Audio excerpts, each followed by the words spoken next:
ಇದ್ರ ಜೊತೆಗೆ ಅಂತರ್ಜಲವನ್ನು ವೃದ್ಧಿ ಮಾಡಲಿಕ್ಕೆ ನಮ್ಮ ಸರ್ಕಾರ ವೃಷಭಾವತಿ ಯೋಜನೆಯನ್ನ ಕೈಗೆತ್ತಿಕೊಂಡಿತ್ತು ಅಧ್ಯಕ್ಷರೇ.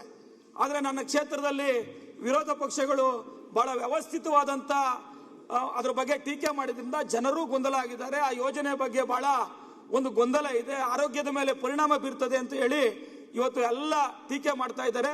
ನನ್ನ ಕ್ಷೇತ್ರದ ಜನತೆಗೆ ತಪ್ಪು ಸಂದೇಶ ಹೋಗಿದೆ. ಹಾಗಾಗಿ 2ನೇ ಹಂತದಲ್ಲಿ ಏನು ಶುದ್ಧೀಕರಣ ಮಾಡಿ ನೀರು ಕೊಡ್ತೀನಿ ಅಂತ ಹೇಳಿದ್ರೆ ಅದು ನನ್ನ ಕ್ಷೇತ್ರಕ್ಕೆ ಬೇಡ ಅಧ್ಯಕ್ಷರೇ.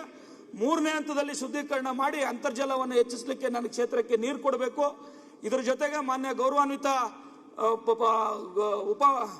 ನಮ್ಮ ಗೃಹ ಸಚಿವರು ಇಲ್ಲೇ ಇದ್ದಾರೆ.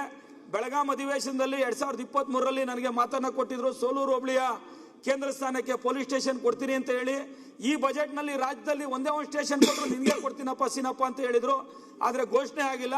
ದಯಮಾಡಿ ಅವರಲ್ಲಿ ನಾನು ಕೈ ಮುಗಿದು ವಿನಂತಿಯನ್ನು ಮಾಡ್ತೀನಿ, ಸೋಲೂರಿಗೆ ಒಂದು ಹೊಸ ಪೊಲೀಸ್ ಸ್ಟೇಷನ್ ಅನ್ನ ಈ ಆರ್ಥಿಕ ವರ್ಷದಲ್ಲಿ ಮಂಜೂರು ಮಾಡಿಕೊಡ್ಬೇಕು ಅಂತ ತಮ್ಮ ಮುಖಾಂತರ ವಿನಂತಿಯನ್ನ ಮಾಡಿ ಈ ರಾಜ್ಯಕ್ಕೆ ಒಳ್ಳೆಯ ಬಜೆಟ್ ಅನ್ನ ಕೊಟ್ಟಂತ ನಮ್ಮ ಮುಖ್ಯಮಂತ್ರಿಗಳಾದಂತ ಸಿದ್ದರಾಮಯ್ಯನವರಿಗೆ, ಅದಕ್ಕೆ ಸಹಕಾರ ಕೊಟ್ಟಂತ ಉಪಮುಖ್ಯಮಂತ್ರಿಗಳು ಮತ್ತೆ ಎಲ್ಲ ಸಚಿವರಿಗೆ, ಹಿರಿಯ ಸಚಿವರಿಗೆ ಈ ನೆಲಮಂಗಲ ವಿಧಾನಸಭಾ ಕ್ಷೇತ್ರದ ಶಾಸಕನಾಗಿ ತುಂಬು ಹೃದಯದ ಅಭಿನಂದನೆಗಳನ್ನು ಸಲ್ಲಿಸುತ್ತಾ ಬಜೆಟ್ನ ಮೇಲೆ ಮಾತನಾಡಲಿಕ್ಕೆ ಅವಕಾಶ ಮಾಡಿಕೊಟ್ಟಂತ ತಮಗೆ ಧನ್ಯವಾದಗಳನ್ನು ಸಮರ್ಪಿಸಿ ನನ್ನ ಮಾತನ್ನ ಮುಕ್ತಾಯ ಮಾಡ್ತೀನಿ. ನೀವು ಸಣ್ಣ ಆಗ್ಬೇಕಲ್ವಾ? ಅದು ಒಂದು ಉತ್ತಮ ಆಹಾರದಿಂದ ಸಣ್ಣ ಆಗ್ಬೇಕಲ್ವಾ? ಪ್ರತಿದಿನ ನಮ್ಮ ಜೀನಿ ಸ್ಲಿಮ್ ನ ಯೂಸ್ ಮಾಡಿ ಯಾವುದೇ ಸೈಡ್ ಎಫೆಕ್ಟ್ ಇಲ್ದಂಗೆ ನೀವು ಸಣ್ಣ ಆಗ್ತೀರಾ.